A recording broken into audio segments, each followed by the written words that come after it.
Macky Sall Écouté, né le 11 décembre 1961 à Fatick, est un homme d'État sénégalais. Il est président de la République du Sénégal entre 2012 et 2024. Il est actuellement envoyé spécial du Pacte de Paris pour les peuples et la planète 4PIL, prend conseil auprès de Jean-Pierre Bloch, ancien député centriste français, également proche d'Abdoulaye Wade. Candidat de la coalition Macky 2012, avec pour slogan la voie du véritable développement Yunu Yokuté en Wolof, il mène campagne à travers le pays sans couper avec le mouvement d'opposition du 23 juin M23, tout en se positionnant comme la nouvelle alternance du pays, qui se contente de manifester à Dakar en faveur de l'invalidation de la candidature d'Abdoulaye Wade à un troisième mandat 30. Il arrive en deuxième position du premier tour, avec 26,58% des voix, contre 34,81% au président sortant. Dans l'entre-deux tours, il réunit tous les candidats battus dans la coalition Benno Bokk Yakaar, unis pour le même espoir, en Wolof, et remporte le second tour, le 25 mars 2012, face à celui qui a été son mentor. Celui-ci l'appelant le soir même pour le féliciter, avant la proclamation officielle des résultats par le Conseil constitutionnel, avec 65,80% des voix, contre 34,20% pour le président sortant. L'invalidation de certaines candidatures, dont celle de l'artiste Youssou N'Dour, font polémique. Quatrième président de la République du Sénégal, il prête serment le 2 avril 2012 à l'hôtel King Fahd Palace. Le lendemain, il nomme le banquier Abdoul Mbaye au poste de Premier ministre qui prend la tête d'un gouvernement restreint à 25 membres et annonce sa volonté de dissoudre l'Assemblée nationale pour organiser des élections législatives le 1er juillet. Deux polémiques marquent ses premiers jours. Sa visite à son homologue français, Nicolas Sarkozy, à quelques jours de sa défaite à la présidentielle française, et la publication de son patrimoine, dont les 1,3 milliard de francs CFA, soit l'équivalent de 2 millions d'euros, étonnent point dans l'attente des législatives de juillet, pour lesquelles il est parvenu à préserver l'unité de la coalition Benno Bokk Yakaar. Il multiplie les gestes symboliques.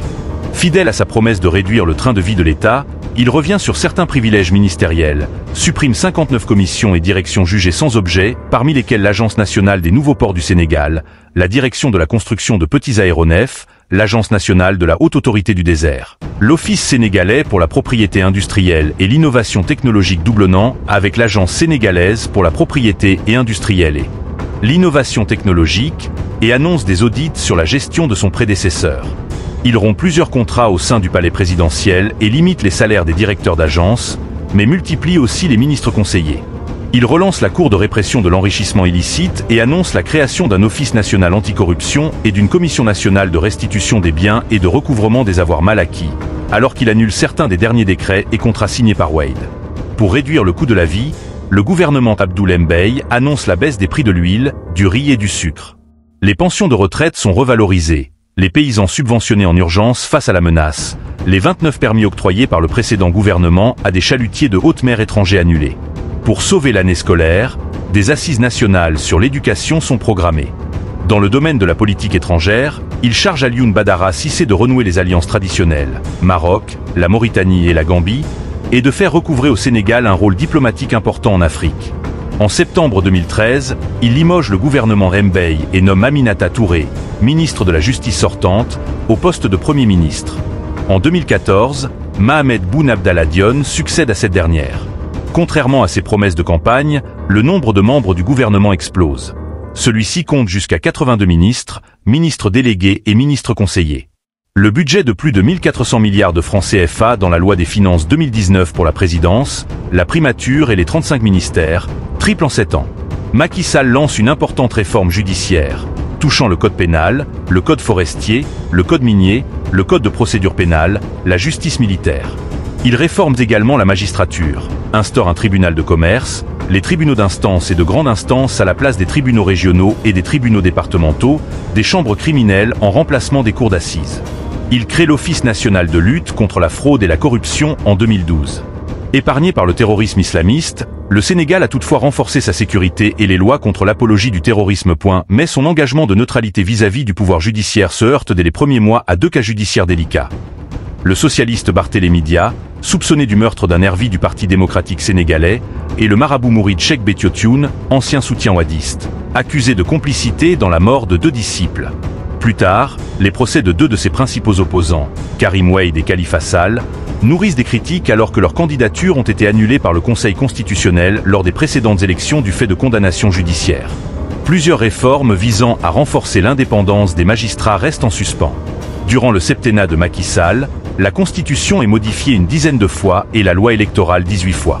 En 2014, Macky Sall déclare que le pays n'est pas prêt à dépénaliser l'homosexualité. 2 ans plus tard, il précise que l'homosexualité est contraire à la religion musulmane et que, tant qu'il sera président de la République, l'homosexualité ne sera jamais permise ici. Ces positions tranchent avec celles exprimées lors de la campagne électorale de 2011, quand il proposait de gérer le sujet des personnes LGBT de façon moderne et responsable. Des proches de son adversaire Abdoulaye Wade l'avaient alors accusé d'être à la solde des lobbies gays. La CEDEAO du 19 juin 2021 pour leur réouverture. Le 25 mars 2021, Macky Sall lance un appel à la communauté internationale afin d'accompagner la résilience du continent africain en annulant la dette. Le 18 janvier 2023, Marine Le Pen, ancienne dirigeante du parti d'extrême droite français Rassemblement National et candidate récurrente aux élections présidentielles françaises, est reçue par le président Sall. Ce dernier refuse qu'une photo soit diffusée et demande la discrétion quant à la tenue de cette rencontre, mais l'information est toutefois rendue publique. Cette rencontre est critiquée au Sénégal, notamment par l'ancienne première ministre Aminata Touré ou l'ancienne ministre Aïssatou Mbodj, car les Africains sont des cibles privilégiées du RN et de Marine Le Pen. Les conditions de son organisation sont aussi interrogées. Cheikh Hadjibou Soumaré envoie une lettre, rendue publique début mars, au président Sall lui, demandant s'il a fait un don, estimé à 7,9 milliards de francs CFA soit 12 millions d'euros, à Marine Le Pen lors de sa visite. Soumaré est ensuite placé en garde à vue, placé sous contrôle judiciaire, puis inculpé pour diffusion de fausses nouvelles et diffamation. Il n'a plus le droit de parler publiquement de cette affaire. En mars 2023. Sur la base de l'avis du Conseil constitutionnel de 2019 qui l'autorisait à ne pas écourter son mandat présidentiel de 2 ans, il estime qu'il est éligible à un 3e mandat présidentiel sans toutefois annoncer s'il est candidat peu avant la fin de son mandat, en novembre 2023. Macky Sall est nommé envoyé spécial et président du comité de suivi du Pacte de Paris pour la planète et les peuples, 4P, par le président français Emmanuel Macron. Macky Sall assumera le poste à la fin de son mandat présidentiel quand Ousmane Sonko, candidat déclaré du PASTEF à l'élection présidentielle de 2024 et l'un des principaux opposants, est condamné à 2 ans de prison ferme en juin 2023. À l'issue du verdict, le pays connaît de graves troubles qui font entre 16 et 30 morts. De nombreuses personnes considérant que la condamnation de Sonko est avant tout politique et constitue une parodie de justice en juin 2023. Une plainte pour crime contre l'humanité est déposée en France par Juan Branco, un des avocats d'Ousmane Sonko, contre Macky Sall. La plainte parle du meurtre de 50 personnes entre mars 2021 et juin 2023. Une demande d'enquête est aussi soumise à la Cour pénale internationale, CPI, à La Haye contre Macky Sall, anticipée de novembre 2024.